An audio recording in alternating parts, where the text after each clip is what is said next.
लोकसभा की 3 और 13 राज्यों में विधानसभा की 29 सीटों पर हुए उपचुनाव के संदेश, भाजपा के लिए वार्निंग सिग्नल तो राज्यों में सत्तारूढ़ दल बम बम। नमस्कार, आजाद सिपाही विशेष में आपका स्वागत है। मैं हूं मनीष सिंह। लोकसभा की 3 सीटों और देश के 13 राज्यों की विधानसभाओं की 29 सीटों पर हुए उपचुनाव के परिणाम घोषित हो गए हैं। इस उपचुनाव को अगले साल 5 राज्यों में होने वाले विधानसभा चुनावों से पहले का अंतिम चुनाव माना जा रहा था और इस लिहाज से इसकी राजनीतिक अहमियत काफी बढ़ गई थी। इस उपचुनाव में एक तरफ जहां केंद्र में पिछले 7.5 साल से शासन कर रही भाजपा के प्रति लोगों के रुझान का परिचय मिला, वहीं राज्यों में सत्तारूढ़ दलों की लोकप्रियता का अंदाजा भी मिल गया। उपचुनाव के परिणामों से साफ हो गया है कि अभी केंद्र में भाजपा के विकल्प के तौर पर किसी गठबंधन को उभरने में समय लगेगा। हालांकि हिमाचल प्रदेश की मंडी सीट पर पार्टी की पराजय ने कांग्रेस के भीतर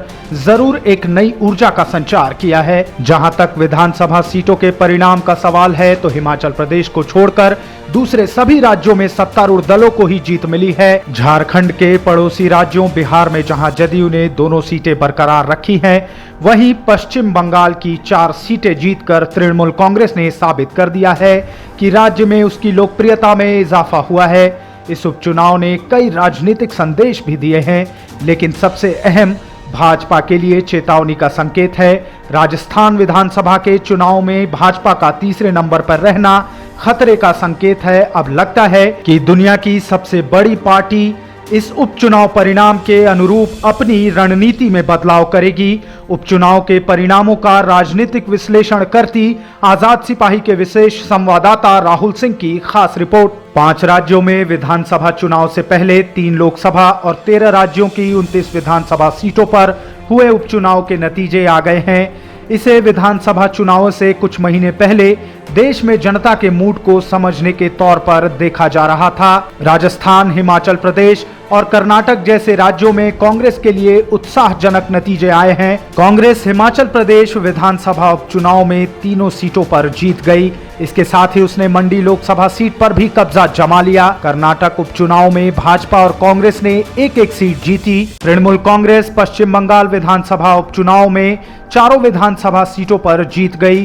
तो भाजपा और उसके सहयोगियों ने पूर्वोत्तर में बढ़त हासिल की। बिहार के मुख्यमंत्री नीतीश कुमार की पार्टी जदयू ने कुशेश्वर स्थान और तारापुर विधानसभा सीटों पर अपना कब्जा बरकरार रखा और इसके साथ ही राजद का दावा खोखला ही साबित हुआ। राजस्थान में कांग्रेस ने विधानसभा की दोनों सीटें जीत ली हैं।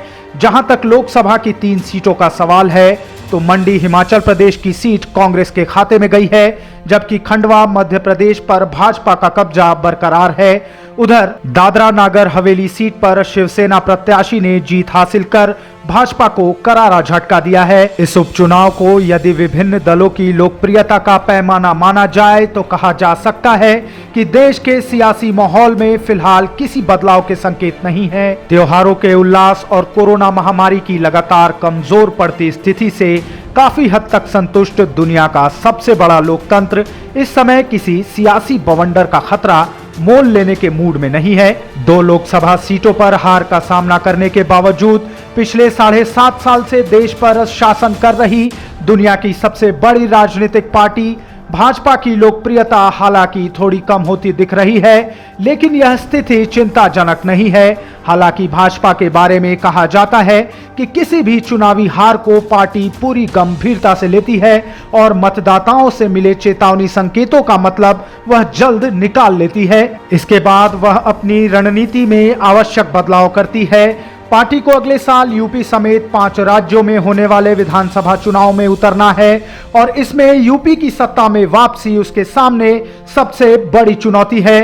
पड़ोसी राज्य हिमाचल प्रदेश में हुई पराजय ने पार्टी की चिंता बढ़ा दी है, लेकिन यूपी में बिखरा हुआ विपक्ष और भाजपा की आक्रामक कार्यशैली फिलहाल उसे आगे बनाए हुए है। जहां तक विधानसभा सीटों पर हुए उपचुनाव का सवाल है तो भाजपा के लिए सुकून की बात यही है कि तेलंगाना और पूर्वोत्तर के राज्यों में उसका जनाधार लगातार बढ़ रहा है। असम में लगातार दूसरी बार सत्ता में आई भाजपा ने पूर्वोत्तर की सीटों पर कब्जा जमाकर साबित कर दिया है कि भगवा रंग अब इन राज्यों पर भी चढ़ रहा है। हालांकि पश्चिम बंगाल की 4 विधानसभा सीटों पर सत्तारूढ़ तृणमूल कांग्रेस की बड़ी जीत से पार्टी को झटका लगा है, लेकिन इतना जरूर है कि भाजपा को यह अच्छी तरह पता चल गया है कि बंगाल की राजनीति देश के अन्य हिस्सों जैसी नहीं होती है और वहां तृणमूल कांग्रेस को उखाड़ फेंकना आसान नहीं है। बिहार में नीतीश कुमार की पार्टी जदयू ने दोनों सीटों पर अपना कब्जा बरकरार रखकर साफ संदेश दिया है कि उनका मुख्यमंत्री बनना एक संयोग नहीं था। इस चुनाव परिणाम ने राजद की अंदरूनी कलह को एक बार फिर धरातल पर ला दिया है। लालू के बड़े पुत्र तेज प्रताप ने 2 सीटों पर हुए उपचुनाव में मिली हार का ठिकरा जिस तरह से जगदानंद सिंह पर फोड़ा है, उससे साफ संकेत मिलता है कि पार्टी की आगे की राह कांटों से भरी है। बिहार का चुनाव परिणाम कांग्रेस के लिए भी चिंतनीय है। बिहार में कन्हैया और जिग्नेश की एक न चली और यहां कांग्रेस वोट कटवा के रूप में ही सामने आई। इन तमाम राज्यों से इतर मध्य प्रदेश में हुए उपचुनाव के परिणाम रहे, जहां भाजपा ने अपना दबदबा कायम रखा है। पार्टी ने खंडवा संसदीय सीट के साथ विधानसभा की सभी सीटें जीतकर साफ कर दिया है कि प्रदेश में अभी उसे किसी से कोई खतरा नहीं है। राजस्थान में भी सत्ताधारी कांग्रेस ने विधानसभा की सभी सीटें जीतकर अपनी मजबूत स्थिति का परिचय दिया है। इन उपचुनावों के बाद अब यूपी और पंजाब समेत 5 राज्यों की विधानसभाओं के लिए होने वाले चुनाव की तैयारी शुरू होगी। ऐसे में यह देखना दिलचस्प होगा कि भाजपा और कांग्रेस के साथ दूसरी राजनीतिक पार्टियां इस उपचुनाव के परिणामों के संदेश के निहितार्थ कितना समझ पाती हैं और उसके अनुरूप अपनी रणनीति में कौन सा बदलाव करती हैं। आज के विशेष में बस इतना ही। आगे की न्यूज अपडेट्स जानने के लिए देखते रहिए आजाद सिपाही। और अगर आपने हमारा YouTube चैनल अब तक सब्सक्राइब नहीं किया है तो कृपया हमारे चैनल को सब्सक्राइब करें।